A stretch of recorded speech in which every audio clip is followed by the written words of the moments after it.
السلام علیکم ورحمۃ اللہ وبرکاتہ۔ امید ہے کہ تمام دیکھنے والے میرے دوست احباب خیر و عافیت کے ساتھ ہوں گے۔ اللہ تعالی ہر ایک کو خوش و خرم رکھے۔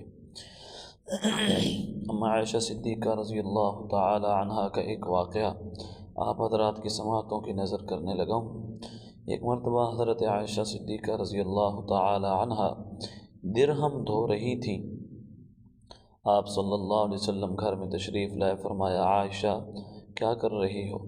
آپ صلی اللہ علیہ وسلم کے اس سوال پر اما عائشہ فرمانے لگی یا رسول اللہ درہم دھو رہی ہوں۔ آپ نے پوچھا درہم کیوں دھو رہی ہو؟ تو فرمایا یا رسول اللہ آپ نے ایک مرتبہ فرمایا تھا کہ جب کوئی آدمی صدقہ کرتا ہے اللہ کے راستے میں، خواہ وہ ایک درہم ہی کیوں نہ ہو، سائل کے ہاتھ میں پہنچنے سے پہلے وہ صدقہ اللہ کے ہاتھ میں پہنچتا ہے۔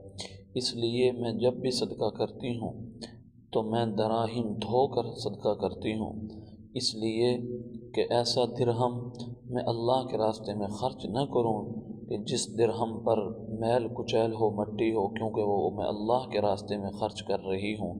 یہ تھا اما عائشہ صدیقہ رضی اللہ تعالی عنہا کا اللہ تبارک و تعالی سے کے ساتھ محبت اور اللہ کا ادب اور اللہ کا مقام جو ان کے دل میں تھا۔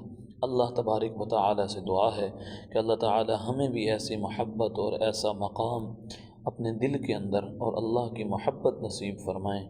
وآخر دعوانا الحمد للہ رب العالمین۔